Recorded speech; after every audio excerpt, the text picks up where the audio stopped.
The knotted tendrils of time loosened, and he had a glimpse into Bal'demnic's future. Embroiled in a multi-fronted war, a galactic war, in part because of its rich deposits of cortosis, but more as a pawn in a convoluted game, the subservient Kon'me turned against those who had mastered them for eons.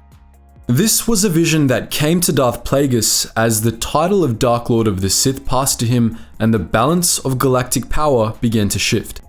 48 years later, as the Clone Wars reached a climax, this vision became reality as the planet Bal'demnic and its Kon'me natives were wrapped up in a vast battle for galactic supremacy. But the Battle of Bal'demnic was unlike most other battles of the Clone Wars, as neither the Galactic Republic nor the Confederacy of Independent Systems won the day. No, it was the native Kon'me who won that battle, a battle they fought against both sides. In this video, we'll be telling the story of Bal'demnic and how it survived the Clone Wars.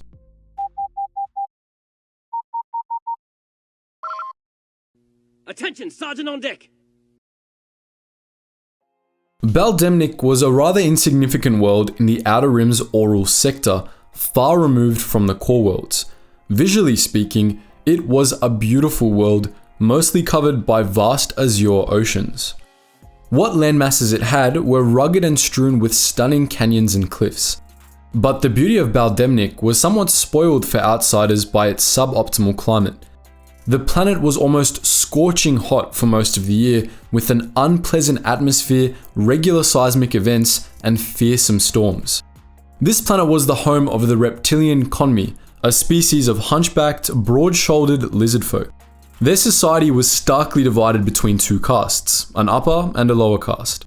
The upper caste Kon'me ruled the planet and lived in beautiful cliffside cities of steel and glass, while the lower caste Kon'me served them and were relegated to small villages of thatch-roofed huts on the seashores.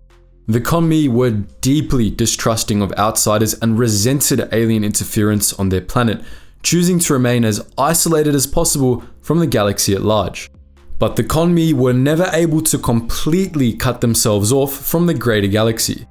Despite the remoteness of their homeworld, Bal'demnic was discovered by the Republic very early in its history, as the planet was near the Polemian trade route and the Jedi homeworld of Ossus.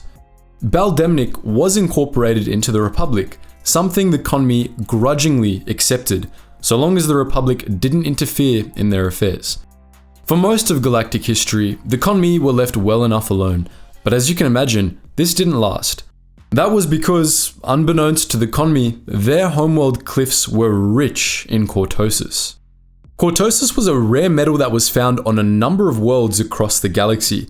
It was renowned for its extreme durability, its usefulness for conducting energy, and most importantly, its ability to stand up to lightsaber blades. For thousands of years, cortosis was allowed into armor or swords to allow them to parry lightsaber blades, while armor or weapons made from pure cortosis had the ability to short out lightsabers on contact, disabling them for several minutes. With all that in mind, it should go without saying that cortosis was highly sought after. During the Republic Golden Age, it became particularly valuable as the Republic seized control of all known cortosis mines and heavily regulated the metals trade with the intent of protecting the Jedi. Bal'demnic's cortosis deposits were discovered in 67 BBY by the Subtext Mining Corporation, which determined that the planet's crust contained large quantities of the metal. Instead of notifying the Republic, as was legally required of them, Subtext instead notified renowned Bith shipwright Ruges Nome, a contact of theirs who had expressed interest in purchasing cortosis on the down low. Nome's stated interest in cortosis had something to do with the starships he was designing, but in reality, the Bith had far darker motives.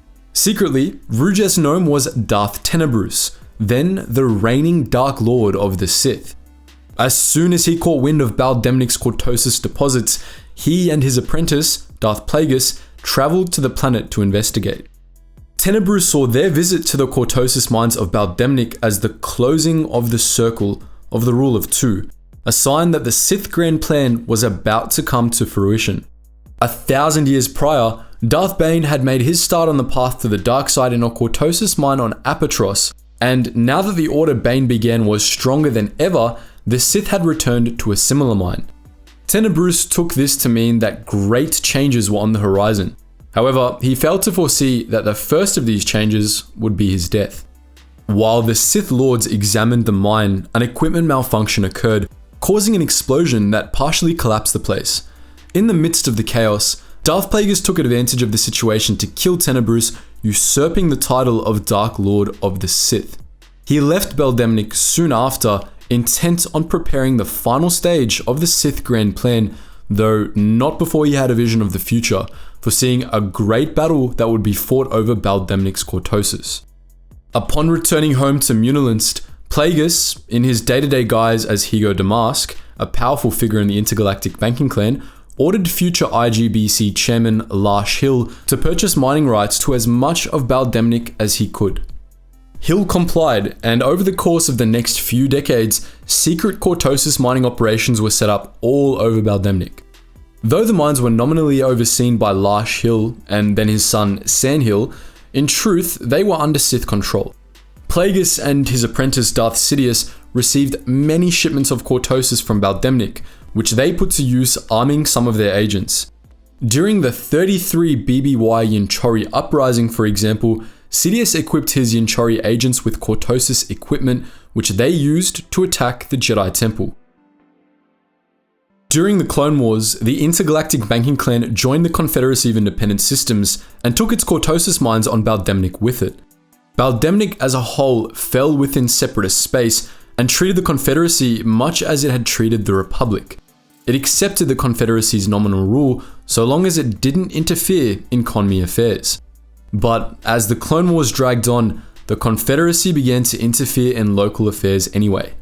In the final months of the war, during the Outer Rim sieges, the increasingly resource-strapped Confederacy sought to greatly expand its cortosis mining operations on Bal'demnic. The Kon'me objected, but their leaders were eventually cowed by the threat of invasion, and new mines opened up. While the Kon'me leadership feared Separatist retaliation, most of the population didn't. In 19 BBY, the Kon'me began a huge uprising using laser artillery purchased on the black market to great effect against the Separatist occupiers. The CIS responded by sending in the droid army, unleashing hordes of battle droids and homing spider droids against the Kon'me cities. The Kon'me suffered heavy losses, but nonetheless persisted in the defense of their homeworld. Meanwhile, the Republic caught wind of what was happening on Bal'demnic. Fearing that the Separatist cortosis mines could be a massive problem for the Jedi, Mace Windu sent Jedi Generals Halagad Ventor and Shah Kun to the planet with an army of clone troopers. Shortly after arriving in orbit above Bal'demnic, Republic forces quickly dispersed the Separatist blockade of the planet and began landing ground forces. Ventor and Kun intended to support the Kon'me against the Confederacy, hoping to make a new ally for the Republic in the process. Instead, the appearance of yet another alien army on their planet drove the Kon'me into a state of fury. As the Republic and the Confederacy battled over Bal'demnic's cortosis mines, the Kon'me unleashed a massive counteroffensive against both sides, making no distinction between loyalist and separatist in their assault. The Confederacy, faced with a battle on two fronts, recalled its troops from Bal'demnic and abandoned its cortosis mines. Shortly afterwards, as Ventor and Kun had no desire to fight the Kon'me, Republic forces withdrew as well, leaving a small blockade in place to prevent further incursions. The Kon'me seemingly closed down Bal'demnic's cortosis mines and reclaimed the land that had been taken from them by the IGBC. And as far as known galactic history is concerned, no one ever encroached Bal'demnic again. The Kon'me were hardly the first indigenous species in galactic history to drive off a galactic superpower, but they were one of only a few to drive off two at once, a testament to their resilience and strength. So that was the story of the Battle of Bal'demnic, a Clone Wars battle that neither the Republic nor the Confederacy won. But what do you think? Are there other obscure battles you'd like us to take a look at? Feel free to post your thoughts in the comments section below. And as always guys, thank you so much for watching, and I hope to see you in the next video.